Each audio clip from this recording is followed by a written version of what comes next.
ప్రయాణం చేసి నిన్నటి రోజున శిఖరాన్ని అధిరోహించాము. వాళ్ళిద్దరు కూడా మనందరం మరొకసారి అభినందన తెలియజేద్దాం. ఇద్దరు బాగా కొండ పైన ఉన్నారు, సంతోషంగా ఉన్నారు, ఎంతో ఆనందం అందరికీ. ఆనందము ఎప్పుడు ఉండాలంటే వాళ్ళు ఎంతో కృషి చేయాలి, త్యాగం చేయాలి, ఎన్నో విధాల జీవితంలో ప్రజలు అనుభవించి జీవితాన్ని బాగా అర్థం చేసుకొని దేవుడికి ప్రేమ జీవించాలి. ఈ పిలుపును మనం గిర్మియా గ్రంథంలోనే మనం వింటూ ఉన్నాం. ఎలాంటిది, అది ఏ విధంగా ఏర్పడుతుందని గ్రంథంలో మనం చదువుతున్నాం. అదే మాటలను భక్తులు పాటలు రాశారు. నిన్ను నేను పిలిచానురా నా బాలక, నీ పేరుతో నిన్ను పిలిచానురా, భయపడకుము నా బాలక, నా బాలక, నా వాడివి నీవే, నా వాడివి. ఈ విధంగా దేవుడు పిలుస్తున్నాడు. మనందరం ప్రతిరోజు ఎన్నో పిలుపులు ఆలోచిస్తూ ఉంటాం. అమ్మ పిలుస్తుంది, నాన్న పిలుస్తాడు, తమ్ముడు పిలుస్తాడు, చెల్లెమ్మ పిలుస్తుంది, తోటి వారు పిలుస్తుంటారు, పొరుగు వారు పిలుస్తుంటారు. ఈ మధ్యలో దేవుడు కూడా పిలుస్తూ ఉంటాడు. మనకి భూలోకంలో ఉన్నారు కాబట్టి మన వాళ్ళు పిలిచే పిలుపు వినిపిస్తుంది. కొంచెము ధ్యానం చేస్తూ ప్రార్థనలో ఉంటే దేవుని పిలుపు కూడా వినిపిస్తుంది. కాబట్టి ఈ యొక్క పిలుపు మనకు దేవునికి మధ్య సత్సంబంధం ఉంటే గొప్పగా వినిపిస్తుంది. ఆ పిలుపు ఎంతో మధురంగా ఉంటుంది, ఎంతో ఆనందాన్ని చేకూరుస్తుంది, మరి ఎంతో జ్ఞానాన్ని మనకిస్తుంది.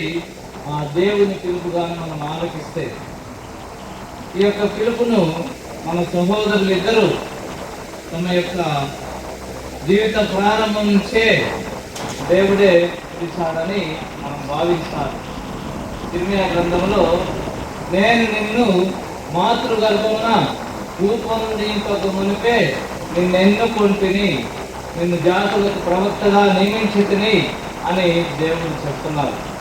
కావున ఈ పిలుపు అది దేవుడు మనకి ఇచ్చినటువంటి గొప్ప వరం, దైవ పిలుపు. కావున ఈ పిలుపును మనందరం కూడా ఎంతో శ్రద్ధగా ఆలకించాలి. వీళ్ళిద్దరూ 10 సంవత్సరాల పాటు ప్రతిరోజు విన్నారు. ఇద్దరు ఆ పిలుపును నిశ్చితంగా పాటిస్తూ నడుచుకున్నారు.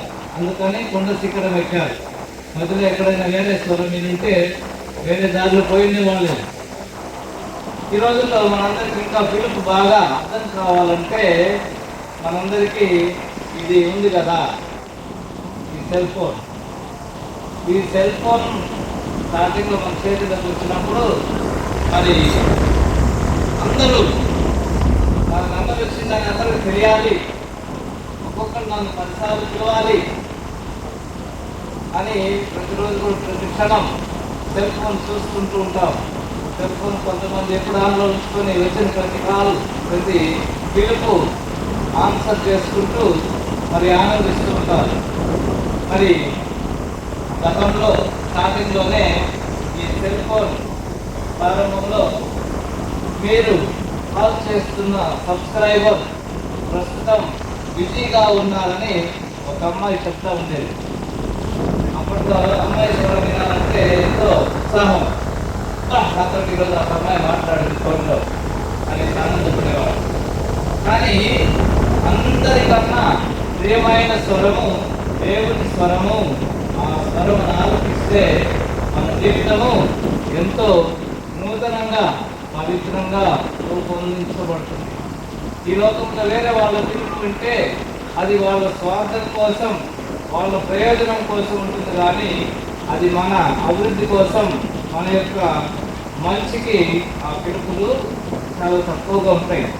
కాబట్టి దేవుని పిలుపుని మనందరం కూడా ప్రతిరోజు ఆలకించాలి. ప్రతి ఒక్క క్రైస్తవుడు దేవుని బిడ్డ దేవుని పిలుపును ఆలకించి దేవుని మాట ప్రకారం జీవించడానికి ప్రయత్నం చేయాలి. మరే తల్లి కూడా ఆమె చిన్న బాలికగా ఉన్నప్పుడే దేవుడు ఆమెను పిలిచాడు. ఏమన్నాడు? ఆమెను మొదట దేవుడు వచ్చినప్పుడు ఏం చెప్పారు? వార్తలో ఆ మాటలు ఉన్నాయి. అనుగ్రహ పరిపూర్ణురాల నీకు శుభము, ప్రభువు నీతో ఉన్నారు అని ఎంత గొప్పగా మరే తల్లితో దేవుడు మాట్లాడారో మనము పరిశుద్ధంగా విన్నాం. ఆ మాటలు విన్నప్పుడు మరే తల్లి కూడా ఎంతో సంతోషిస్తూ ఉంటారు. మనందరినీ కూడా దేవుడు పిలిచినప్పుడు మన గురించి మంచి మాటలు చెప్తే మనకు ఎంతో ఆనందం ఉంటుంది. కాబట్టి ఆ దేవుని పిలుపులు మనం వినాలంటే కొద్దిగా ఏకాంత సమయం, ప్రత్యేకమైన సమయం మనకు రోజు కేటాయించాలి. ఆ పిలుపును మనము ఆలోచించాలి. దేవుని మాట వినాలి. మనం మిగతా అన్ని మాటలు వింటున్నాం కానీ దేవుని మాటకు స్థానం ఇవ్వటం లేదు.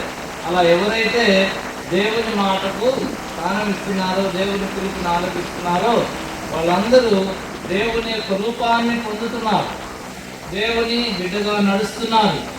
ఎవరెవరైతే దేవుని మాట వినటం లేదో వాళ్ళు మరి జీవితాన్ని వేరే విధంగా జీవిస్తూ ఉంటారు. సరే, అందరూ పోనవసరం లేదు, దయచేసి కూర్చోండి. వాళ్ళని తీసుకెళ్ళండి పక్కకు. మారటానికే దేవుని పిలుపు. మరి పిలిచిన వారి ఉద్దేశం ఏమిటి? ఎందుకు నన్ను పిలిచాడు అని మనందరం కూడా, ప్రతి ఒక్కరం కూడా తెలుసుకోవాలి. మరి ఆ దేవుని కార్యం చేయటానికే మనం పిలువబడ్డాం.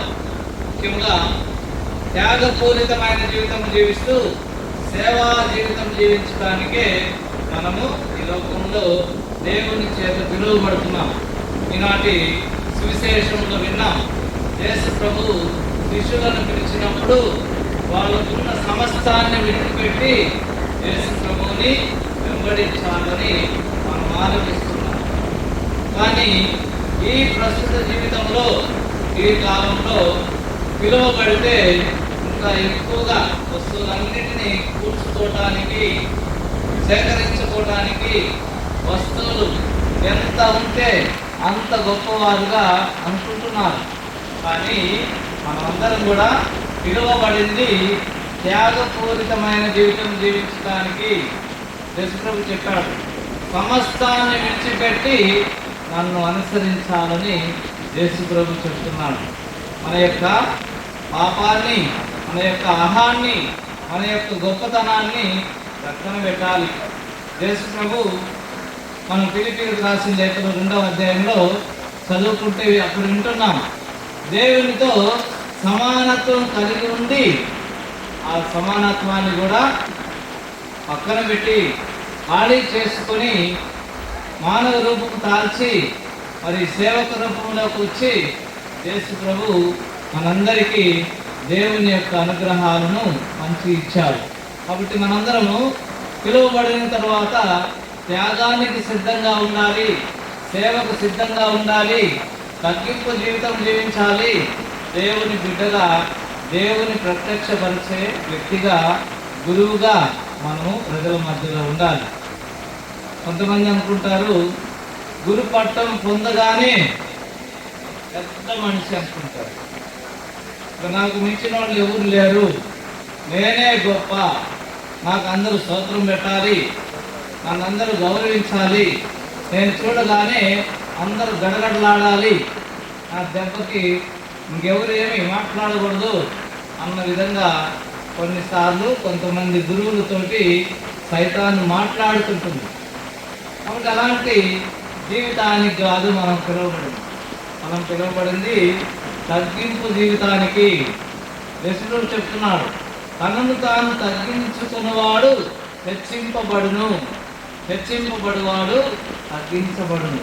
కాబట్టి ఎవరెవరైతే ఆ దేవుని శక్తితోటి, దేవుని ఆత్మతోటి దేవునితో నడవకుండా ఉంటారో వాళ్ళు గర్వానికి గురి అవుతారు, స్వార్థానికి గురి అవుతారు, ఆ తర్వాత పతనానికి గురి అవుతారు. ఎవరెవరైతే వినయపూర్వకంగా, భక్తిపూర్వకంగా దేవుణ్ణి తమ హృదయాల్లో ఉంచుకుంటారో వారిని ప్రభువు ఉన్నతమైన స్థానానికి లేపుతారు. కావున ఈ గురుత్వం దేవుడు ఇచ్చిన గొప్ప వరమని పాట పాడుకుంటున్నాం. అది ఆ గొప్పతనాన్ని వస్తువులు ఉండటం వల్ల కానీ, లేకపోతే పెద్ద పెద్ద వ్యక్తులు ఉండటం వల్ల కానీ మనం గొప్పవారం కాదు. దేవుని సన్నిధానం మనకుండి దేవుని వాక్యం మనలో ఉంటే అప్పుడు నేను గొప్పవాడిని చెప్పనవసరం లేదు. ఆ గొప్పతనము మన మాటల్లోనూ, మన స్పర్శలోనూ, మన ఆలోచనలోనూ ఇతరులు గమనిస్తారు, దేవుని గణపరుస్తారు. కావున దేవుని పిలుపు ఆ దేవుని వెంబడించడానికి, ఆ ఇష్టానుసారం జీవించడానికి కాదు, నాకు నచ్చిందే చేయటానికి కాదు. నాకు నచ్చని ఒకే ఒక పదము నాకు తెలియదనటం. ఎవరినైనా ఏదైనా పని చేయమన్నప్పుడు, లేకపోతే ఏదైనా చేయమన్నప్పుడు ఈజీ మార్గం ఏంటంటే నాకు తెలియదు అంటున్నారు. తెలియదంటే ఇంకేమో అడగదు కదా. కానీ అలాంటి మాట చెప్పకుండా ప్రయత్నం చేస్తాను, నాకు చేతనాయని చేస్తానని చెప్పాలి. ఆ విధంగా మనకు దేవుడు నేర్చుకునే అవకాశాన్ని, అభివృద్ధి చెందే అవకాశాన్ని దేవుడు ఇస్తున్నావు. నీవు ఆదిలోనే నాకు తెలియదు, నేను చేయను అంటే మళ్ళీ ఒక అవకాశం ఉండదు. కావున దేవుని బిడ్డగా ఎప్పుడు విశాల హృదయంతో, దేవుని శక్తితోటి, నీ శక్తితో కాదు ఏదైనా పని చేయటం. కొంతమంది ఈ బిల్డింగ్ నేనే కట్టాను అనుకుంటారు. రెడ్డి చేత విచారణ తయారవుతున్నప్పుడు ఎంత బాగా చేశారు స్వామి అని నన్ను పొగుడుతున్నారు. నేను ఏం చేయలేదు. నేను మధ్యలో దేవుని దూతగా, దేవుని సేవకునిగా చిన్న చిన్న పనులు చేస్తున్నాం. అంతేగాని ఇదంతా నువ్వే చేశావు, ఇదంతా నీ గొప్పతనం అని ఆపాదించటము అది సైతానం చేసే పని. అలా కాకుండా మనం దీనత్వంతో, దేవుని శక్తితోటి దేవుని కార్యాలు చేయాలి. అప్పుడే దేవుడు నీకు ఒక్కొక్కటి గొప్ప కార్యం చేసే భాగ్యం దయచేస్తాడు. ఈ విధంగా ఆ దేవుని పిలుపు, దేవుని కార్యం చేయడానికి, ఆ కార్యం చేసేటప్పుడు నీవు మాత్రమే చేయట్లేదు, దేవుడు నీతో ఉండి ఆ కార్యం చేపిస్తాడు, గొప్ప కార్యాలు చేస్తాడు. మదర్ తెరీసా మరి ప్రారంభించినప్పుడు ఒక్క వ్యక్తితోనే తన యొక్క సేవా కార్యక్రమం ప్రారంభించింది. అది ఒక వృద్ధ వ్యక్తి రోడ్డు ప్రక్కన పడిపోయి జ్వరంతో బాధపడుతున్నప్పుడు ఆ వ్యక్తిని తీసుకొని వైద్యం చేపించి బాగు చేసి ఆమె నూతనమైన మంచి వ్యక్తిగా తయారు చేసింది. ఆనాటి నుండి దేవుడు ఆమెకు సేవ చేసే భాగ్యం దయచేశారు. ఆమె ఉన్నత శిఖరాలను సేవలో అధిరోహించింది. అలాగా ఆ సేవ చేస్తున్నప్పుడు ఇదంతా నేనే చేస్తున్నాను అనద్దు. అది మనలో ఉన్న దేవుడు చేస్తున్నాడు గొప్ప కార్యాలు. కాబట్టి మనదంటూ ఏమీ లేదు. మన గొప్పతనము దేవుడు గురించి, దేవుని వలన, దేవునితోటి మనం గొప్ప కార్యాలు చేస్తాం. కాబట్టి ఏది ఇప్పటి కూడా నిన్ను నీవు హెచ్చించుకోవడానికి కానీ, గొప్పగా చెప్పుకోవడానికి కానీ అవకాశం లేదు. పాట పడుతుంది కదా, నాదంటూ ఏముంది, నా సర్వం నీవేగా అని భక్తుడు పాడుతున్నాడు. ఆ దాంట్లో ఏమి లేదు ఈ లోకంలో. ఈ దేహం కూడా నీది కాదు, దేవునిదే. దేహం కూడా దేవుని మహిమార్థం దేవుడు ఇచ్చాడు, నీ సొంత పనులు చేసుకోవడానికి కాదు. మనం ఈ సృష్టిలో ఏ వస్తువులు చూసినా కానీ అది ఇతరుల ఉపయోగార్థం.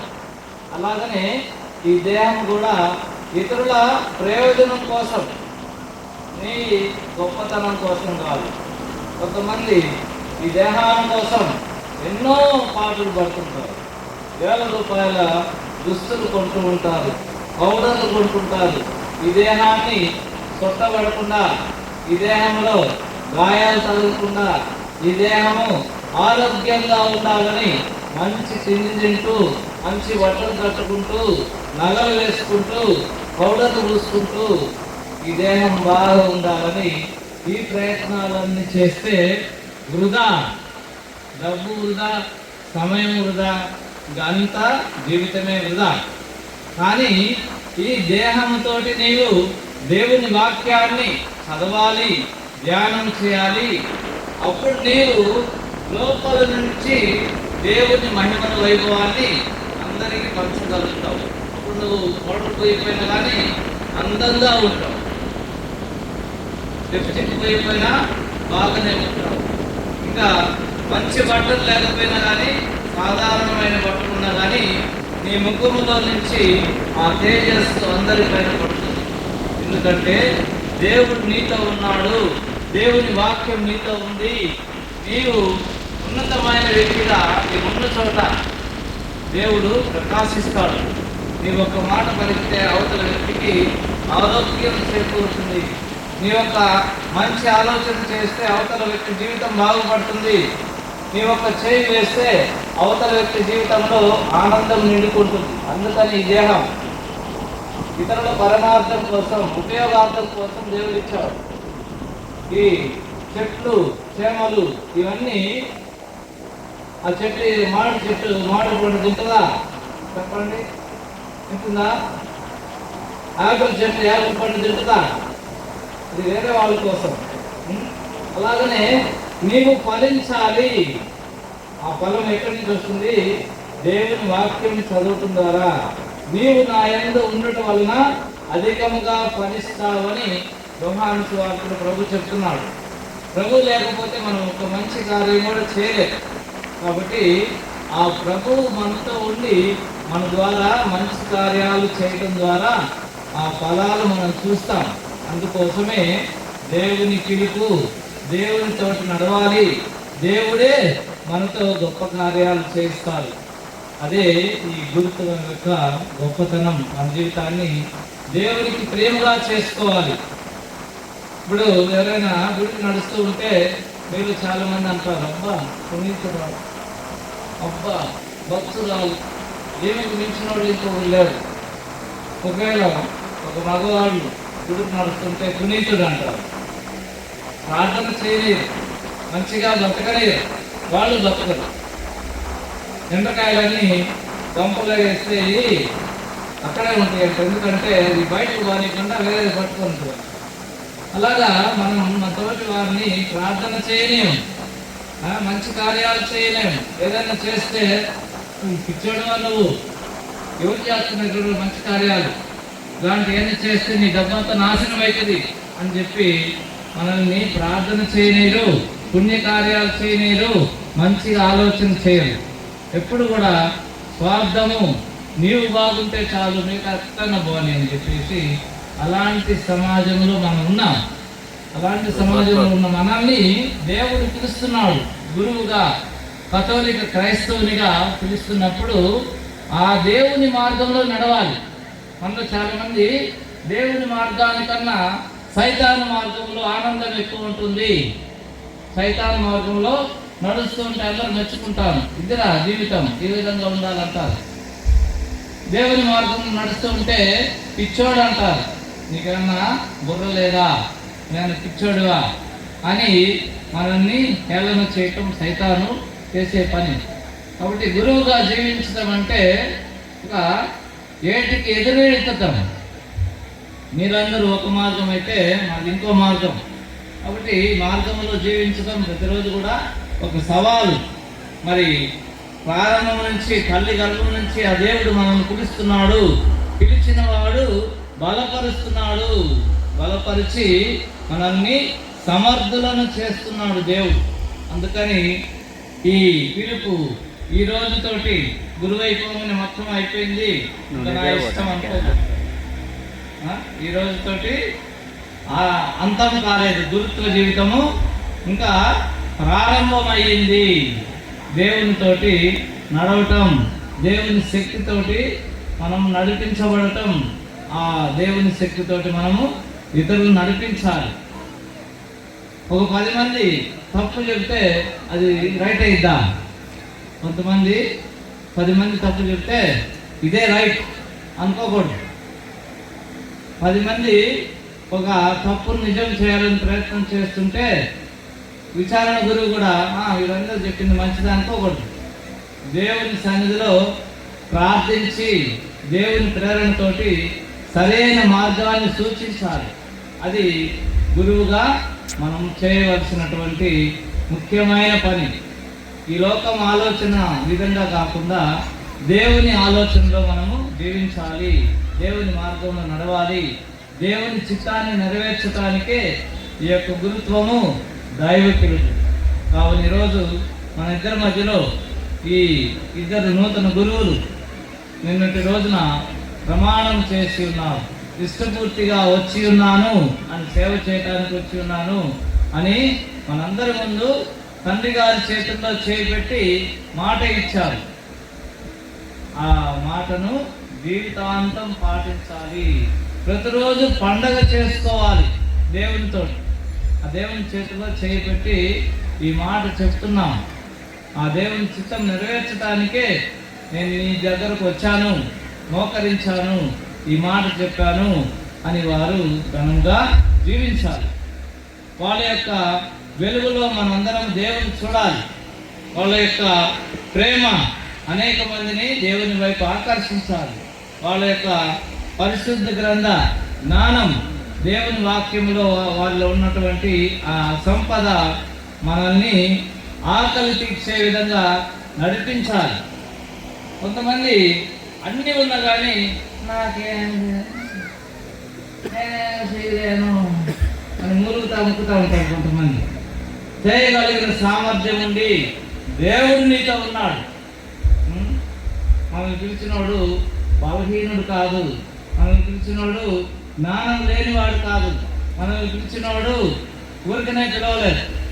పిలిచినవాడు నీకు ఒక గొప్ప ప్రణాళిక కలిగి ఉన్నాడు. కాబట్టి ఆ ప్రణాళికను తెలుసుకొని